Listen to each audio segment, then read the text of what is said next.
benshi bibagiwe Imana, terambere naryo rirangaje benshi, nyamara igihe kiradushirana. Hahirwa ufite Imana ya Yakobo nk'umutabazi we n'umurengezi we, azashobozwa gushikama mu bihe bibi bikomeye. Hahirwa ufite Imana ya Yakobo nk'umutabazi we n'umurengezi we, azashobozwa gushikama mu bihe bibi bikomeye.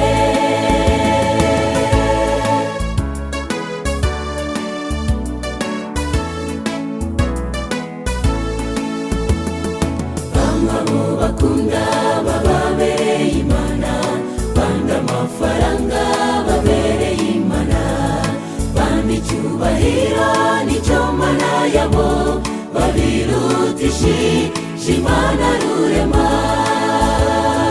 Hahirwa ufite Imana ya Yakobo nk'umutabazi we n'umurengezi we, azashobozwa gushikama mu bihe bibi bikomeye. Hahirwa ufite Imana ya Yakobo nk'umutabazi we n'umurengezi we, azashobozwa gushikama mu bihe bibi bikomeye.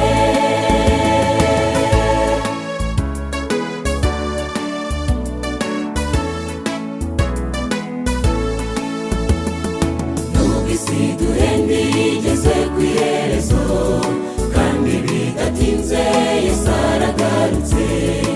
Isuzume ubwawe ureba aho uhagaze, maze ukazabajuza musanganire.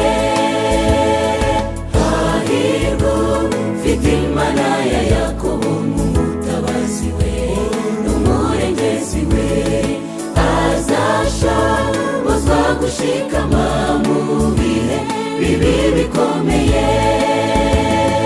Hahirwa ufite Imana ya Yakobo nk'umutabazi we n'umurengezi we, azashobozwa gushikama mu bihe bibi bikomeye. Azashobozwa gushikama mu bihe bibi bikomeye. Azashobozwa gushikama mu bihe bibi bikomeye.